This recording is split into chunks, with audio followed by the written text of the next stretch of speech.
BCB এবং বাংলাদেশ বউয়ের দোয়া ক্রিকেট টিম ম্যানেজমেন্টের একটা কাজ করা উচিত। তাদের যেটা কাজ করা উচিত সেটা হচ্ছে বাংলাদেশের মাইয়া ফুটবলারদের পা ধোয়া পানি একটা ছোট ছোট বোতলের ভিতরে সংরক্ষণ করে রাখা উচিত এবং আমাদের দামরা বুইরা ফাড়ারা ইন্টারন্যাশনাল সুদানির পরা যখন মাঠে খেলতে নামবো ওই ক্রিকেটারদেরকে সে বাংলাদেশি ফুটবলার মেয়েদের পা ধোয়া পানি তাদেরকে খাইতে দেওয়া উচিত। এই খাই যদি তারপরও তাদের ভিতরে কিছুটা আক্কল জন্ম নেয়, তাদের ভিতরে কিছুটা স্কিল জন্ম নেয়, তাদের ভিতরে কিছুটা পারফরমেন্সের জন্ম নেয়, যে জায়গায় একের পর এক বাংলাদেশের দামরা বুইরা ক্রিকেটাররা আমাদেরকে লজ্জার সাগরে ডুবাইতেছে, সেখানে আমাদেরকে আনন্দের সাগরে বাসায় দিয়েছে বাংলাদেশের মেয়ে ফুটবলাররা।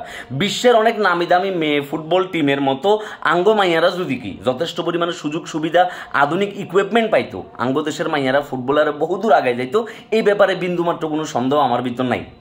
এবং সেই সাথে বাংলাদেশের বাফুফে যদি মাইয়াদের ফুটবলের জন্য আরও প্রচুর পরিমাণে টাকা খরচ করতো, তাদেরকে আধুনিক প্রযুক্তি, আধুনিক ট্রেনিং ব্যবস্থা, সুযোগ সুবিধা সকল কিছু দিত, এই মাইয়ারা এতদিন আমাদেরকে এশিয়ান কাপ আনে দিত। কিন্তু বাংলাদেশের বুইরারা, এই দামরারা, কয়লা খনির এই বড় বড় বুইরা ফাঁকনা দালালেরা দীর্ঘদিন ক্রিকেট খেলিও কোনো উন্নতি করতে পারতেছে না।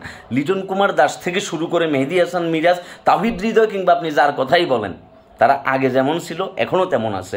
9, 10, 12 বছর 13 বছর তারা ক্রিকেট খেলে ফেলছে, কিন্তু এখনও পর্যন্ত আধুনিক যুগে আসি ক্রিকেটটা কেমনে খেলতো এটাই তারা জানে না।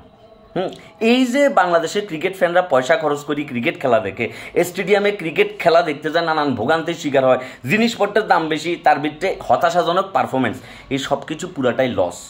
এই হন্দির ভূতেরা আমাদের আবেগ রেলওয়ে দীর্ঘদিন ধরে খেলে যাইতেছে এবং তাদের ভিতরে এটা নিয়ে ন্যূনতম কোনো প্রকার কি আফসোস নাই, তাদের ভিতরে এটা নিয়ে হতাশা কাজ করে না যে আমরা আমাদের দেশের প্রত্যেকটা ক্রিকেট ফ্যানের লোকে কী পরিমাণে বেইমানি করতেছি, গাদ্দারি করতেছি, তাদের ইমোশনের বাল দিয়েও আমরা দাম দিতেছি না। সে জায়গায় আমাদের মেয়ে ফুটবলাররা এত কম সুযোগ সুবিধা পায়, বেতন না পাইও তারা যে লেভেলের পারফরমেন্স দেখাইতেছে।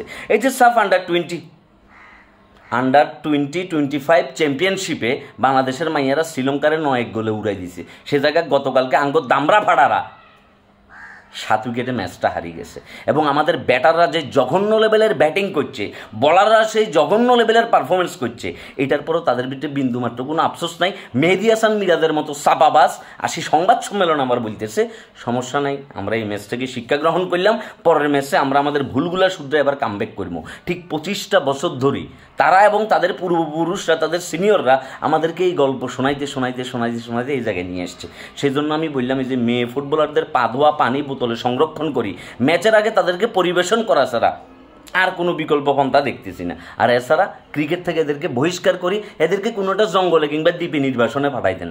ওখান থেকে যদি তাদের মরার মাসে বিসিবির লোক মনে, সেখান থেকে যদি তাদের ভিতর ন্যূনতম কোনো কি শিক্ষা আসে, তাদের ভিতর ক্ষোভ জন্মায়, তাদের ভিতরে জেতার স্পৃহা আগ্রহ যদি জন্মায়, এছাড়া পৃথিবীর এমন কোনো লজ্জার ভ্যাকসিন আবিষ্কার হয় না যে লজ্জার ভ্যাকসিন দিই আপনি বাংলাদেশ বউয়ের দোয়া ক্রিকেট টিমের সকল প্লেয়ারদেরকে লজ্জায় লজ্জিত করি, তাদের ভিতরে পারফরমেন্সের জায়গাটা জাগ্রত করবেন। কোনো সুযোগ নাই। এরা লজ্জিত ছিল, এরা নির্লজ্জ আছে, এরা নির্লজ্জ হয়তো থাকবো। দিনের পর দিন, বছরের পর বছর, মাসের পর মাস বিভিন্ন আইসিসির ইভেন্ট যাইব, কিন্তু কোনো ইভেন্টে আমাদের পারফরমেন্স দেখবেন না। আমরা 9-10 এই তলানিতেই থাকবো এবং আমরা এভাবেই ক্রিকেটটা ধ্বংস করে দিয়ে যাবো। জিম্বাবুয়ে, আয়ারল্যান্ড, কানাডা, নেপাল, ইতালির মতো টিম হারাই দিতেছে আয়ারল্যান্ডের মতো টিম রে। চিন্তা করি দেখেন ইতালি কোথায় পৌঁছাই গেছে। আর সে জায়গায় আমরা ডে বাই ডে আমাদের অধপতন হইতেছে। এই জন্য এদের উচিত বাংলাদেশি মেয়ে ফুটবলারদের পা ধোয়া পানি খাওয়া, এদের আর কোনো কাজ নেই। ধন্যবাদ।